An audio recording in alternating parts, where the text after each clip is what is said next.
This single productivity advice helped me scale my agency business to thousands of dollars, become a part-time content creator, and run multiple successful projects at the same time, all while traveling for 88 days and 14 countries last year and being in the best physical and mental shape in my life. It's called delegating, and here are the things you need to master in order for it to work. You need to teach, hire, manage, entrust and guide, and eventually automate and exit. But before we break all of this down, we need to first define what delegating means. And I like Yahoo's definition the best. Delegating is entrusting a task or a problem to someone less senior than us. I like Yahoo's definition, but I have my own. And for me, delegating is a process of exiting a problem by making an efficient system that will solve the problem on its own and without you. But why would you want to delegate? By delegating, you achieve three things in life. And the first one is earning more time and freedom. Well, having too much on our plates can sometimes be very overwhelming, but if you leave a task to somebody else, then that means that you don't have to do it, so you get less of this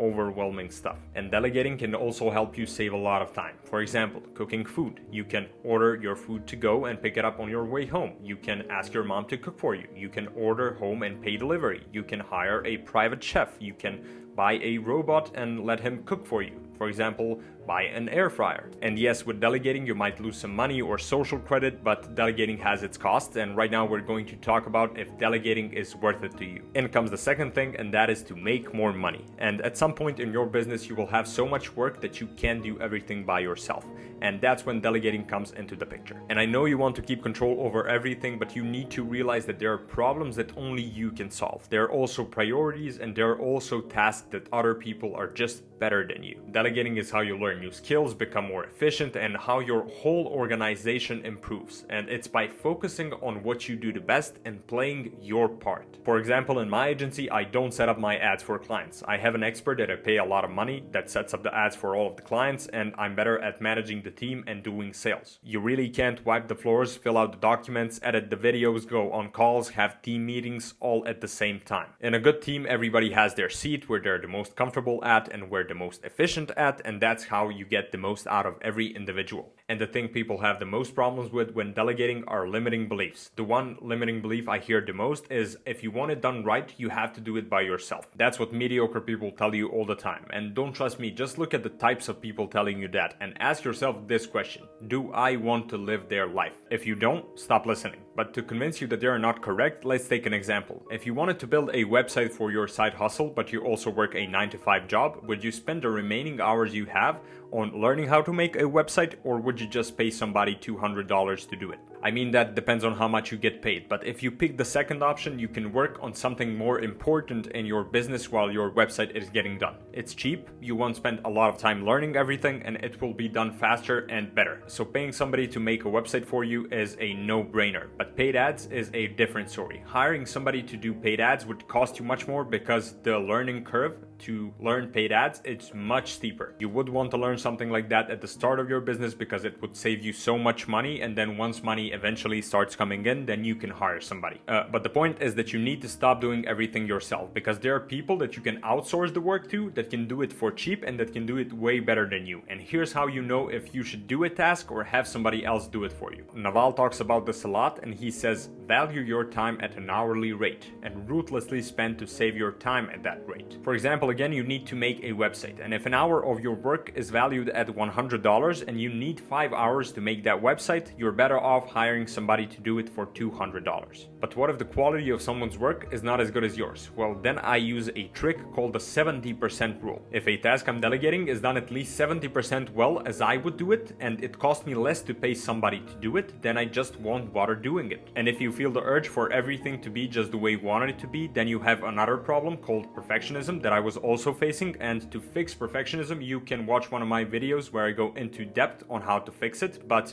I'll leave a link below, or you can find it in the newsletter section on my website, and the links will be in the description. So yeah, go watch that. To get back to delegating and the value of your time, be ruthless with it. You don't need to know everything, you don't need to do everything, you only need to make sure that everything gets done. Apart from this main problem, we have some other obstacles that we need to face, but before we dive into them, I have to tell you that we should always strive to be better.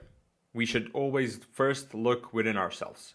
Is the problem in us? Can we do a better job? Because working on ourselves can do no harm, and it can only decrease the chance that we are wrong. So that's why we do it first. There are 3 things to focus on, and the first one is teaching. And we often think that by just giving a few words of instructions, people should know what we want them to do, but that's just wrong. And yes, they should have the skills and they should have the knowledge and know how to do things, but you should still teach them how you do things around here. So imagine that somebody was cooking a steak for you, but they make it well done, which is absolutely a mistake. I'm not going to cover that, but you like your steak medium rare. Then you start blaming them for making it their way, but you haven't even instructed them on how you want the steak to be done. So make sure you teach people on how you want things to be done, because it's not about if you can cook a steak, it's about how it's cooked that brings out the flavor. The second obstacle is creating an environment, and the people around you dictate your environment. So if you have a team, you must create an efficient environment for delegation. You may be productive, but if your people are not, something is going to break. And I see 2 reasons for something breaking. The first one is working with the wrong people. There are some people you just can't change,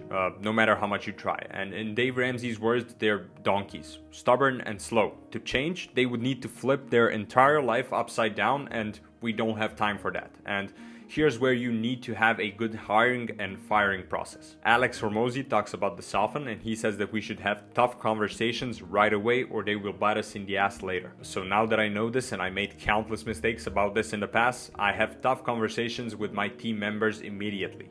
So we either find a solution or we part ways. But in most cases, you will see good talent perform immediately, and that's why Alex also suggests that you hire slow and fire fast. But all that aside, remember, your best team member is still waiting for you to hire them. So no need to stress. The second reason is that you might have the right people, but in the wrong positions. And I think of it like this. I have a bus full of people. Some people are not supposed to be on the bus, but some people are just in the wrong seats in the bus. And what I mean by that is that those people were not in good positions to perform. And if that was a mistake, give them the right seat on the bus and see how they perform in the next 2 weeks. And the last possible obstacle is treating people. Ask yourself, are you treating people like shit? Again, we're turning to our inner selves because we're the leaders and we're the ones who are responsible. And in order to have good people stay on your team, you need to pay them what they deserve, make them progress in what they care at, and be loyal when the tough times come. I had one of my video editors call me up lately, and he was in a tough situation. He wasn't making enough money to cover rent, food, and other basic stuff. And look, we're doing good as a company, but we aren't making millions of dollars, and I'm not gonna lie to you, I can't create money out of thin air. In the end, I'm making these videos for myself and you guys just seem to find them valuable, but I don't give a fuck if anybody judges me. But what happened is that he needed more work in order to earn more money to sustain a living, to sustain a stable life. So what did I do? Did I tell him that I just don't have enough demand, that we're not in the right demand right now? No. I told him that I understood and that I will figure something out. So right away I called up 3 people to see what video editors they use, and I sold one of them on taking my video editors, and we even gave him a higher position in our team. So now what he makes from one of those clients is basically half his paycheck. So yes, treat your people right and make them be proud to have someone that they can rely on, because you are the leader, and leaders are not asked if they can or can't. They either win or they don't. So learn to lead and fight for your team. There are 3 methods that you can delegate in, and the first one is hiring. And we'll mostly talk about hiring today because it is the hardest method in which you can delegate, because you have to spend time investing in people, you have to spend time developing them, you have to trust them with your whole organization that you basically built with your blood, sweat, and tears. But hiring is also a method that will give you the most long-term results, because the people you develop, you invest in, will at the end give you the most freedom, money, and time, and you will basically pass on to them what you once did. So think of delegation not as giving tasks, but as giving ownership to a problem space. That's the end goal of delegation. That's why it is a long-term process. You need to teach people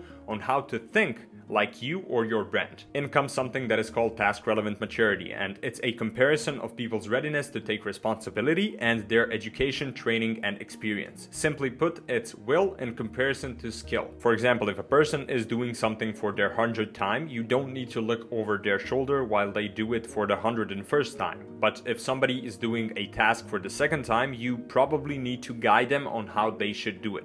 So imagine that you're going on a trip to France and you have to drive somewhere, and you've driven driven in France before, but you broke your arm 20 days ago, so your friend has to drive. That's his first time driving in France, and he doesn't know that the roads in France are different. He needs to have brakes, and he doesn't know when to have brakes. French people are driving crazy, and he doesn't know that. Everything is new to him. But you know all of this, so now you're the instructor, and you have to tell him everything to do. You have to tell him where to stop, and you have to stay awake so he doesn't miss a turn. You guys finally made it to your place, and now he has experience driving the French roads. He knows when to rest, he knows how much water he needs in the car, and he knows at what gas station to stop for the best croissants. So next time you guys decide to go again, and this time you only have to guide him through some confusing intersections, and for the rest of the journey you can sit in the back seat and watch Netflix. So again, you guys liked it so much in France that you're going for the third year, and now your friend offers to drive because he knows the roads and he likes to drive there. He simply likes driving in France, he knows how to do it, he likes the good roads, he likes the good gas stations, and now you're completely off the hook and you can enjoy your Netflix in the backseat without telling him a single word. And this is exactly how delegating works. First you teach, then you micromanage, then guide, and at the end you leave them to do it. Now they like it, they're efficient, and they're better than you at it. And you did your job as a teacher and successfully delegated. The second way is outsourcing, and before hiring anybody, you have to assess if you should in the first place. I once made a mistake in hiring more video editors in my agency than I needed to, and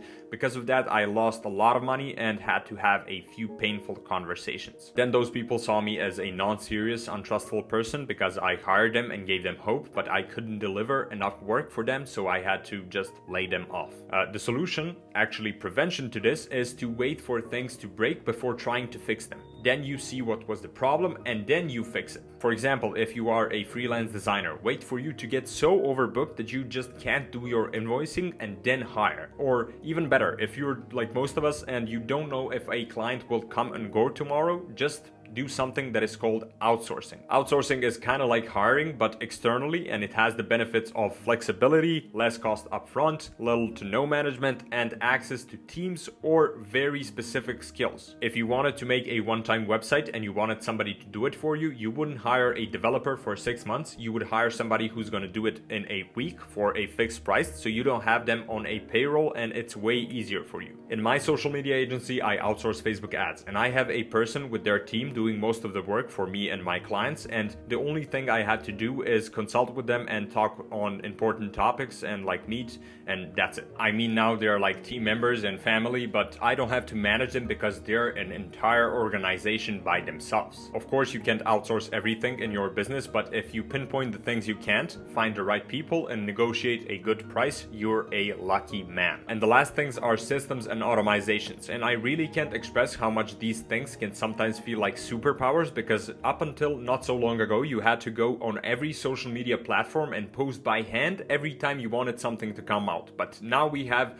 tools and management software that you can post on every single platform by just clicking once. It's really the same for a lot of things, for example appointment scheduling, and instead of manually scheduling appointments via phone or email, now you can schedule them automatically and give people like a link that they can just go and schedule on, and you can do that with certain tools and softwares like Calendly, for example. In my agency we use Calendly for booking calls and meetings, and you can use Calendly for booking meetings when it suits somebody else, rescheduling, getting reminders, customizing your booking page and the times you're available at, integrating it with websites and other tools to process payment or eliminate communication, and all of that for $10. I mean, I'm not sponsored by Calendly, but like, take my money. They also have a free version, so make sure to check that out and sign up for their free version because it will change your productivity, I swear. I mean, there's a whole nother universe of things that you can do with AI tools for code, video, and copy like ChatGPT, Topaz, and 11 Labs, and then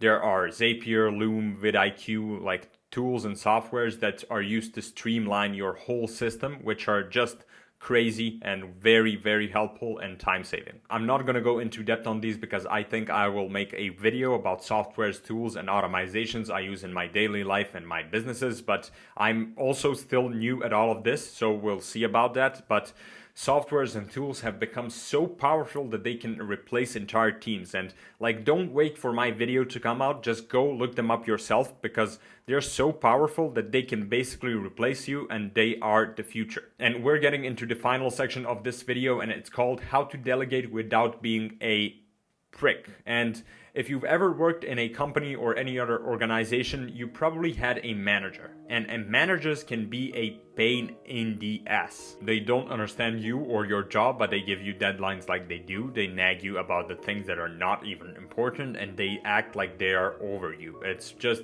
awful. And I have to state that not all managers are like this, but in my experience, most of them are. Because when you give people what they perceive as power positions, they can act very dictator-like. And that's when their real face comes out, when you have no advantage over them and they have all the advantage over you. But we fail to realize that managers are just proxies behind you and their boss, and they act like a bridge that you hate, but you fail to realize that it's not the bridge that's gonna kill you, it's the horde of barbarians that's coming over that bridge. Managers, just like you, take orders from somebody. They're not the ones issuing them. They do the dirty work for the bosses above. So if you're a manager or you do managing in your business like me, you will at some point find yourself in a position of enforcing efficiency on your team. And for example, I'm efficient. I study productivity and I'm a well-organized person. But on the other hand, you will work with people who are excellent at their job, but they're kind of lazy and messy. So out of this situation, you have three things. And the first one is to fire people. Yes, you can fire people into oblivion, but at one point you will have to save someone that is not the best performer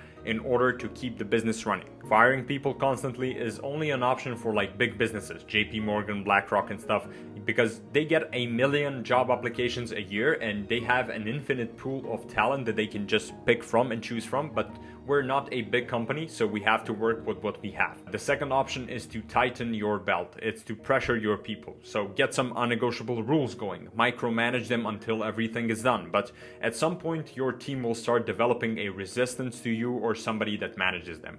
And then they will start to leave, and that's not good. I've seen countless cases of this flipping on somebody very fast, and I would go with this option only in the short term to get stuff done very fast. And the last and final option is agreement. You can agree and negotiate with your team like you negotiate with everybody else, and this is the best option by far. Every person likes to get a good deal. You will never hear somebody say, yeah, I like to work 16 hours and get humped by my managers for every 20 minutes and earn nothing and live on the street. You know, that's my thing. You have to realize that your team also consists of people that like to get a good deal for themselves. And if we can all meet at one spot and compromise, then that's where the results will happen. I think I found an almost perfect system. I mean, nothing can really be perfect, but I think I found something that comes really, really close. And it's called the delegation board. And it will help you get stuff done while everybody is happy and satisfied with all of the conditions of the deal. So this is how it works. The delegation board has 7 levels of decisions you need to make.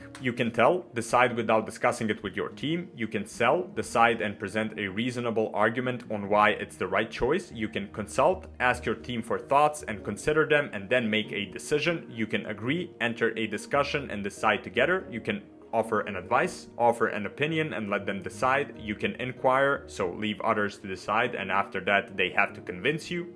And you can delegate, they decide. Now, to make the system efficient, you need to make a list of all the key decisions in your organization. For example, like team bonuses, goals, days off, tool selection, team members, and all other important situations you will find yourself in. For each of those decisions, think carefully and then just pick out a number that makes the most sense for you. Just to give you an example, you wouldn't want to let people decide your brand values because the brand is yours and you want it to reflect your values. But on the other hand, tool selection should be left to people who work with those tools because they're informed about them and they know them the best. But just think about it. With this system, everybody feels included and you are open to discussions and compromises, which is like the most important thing when it comes to collaboration with everybody. It should look something like this. I'll leave a graphic that I made for you. It's very ugly, but you just stop it and look at it and see what it feels like to you and do you like it and whatever. And this is how I have such a good relationship with my team and how I can travel and be gone for many days and ensure that everything is fine when I come back home, because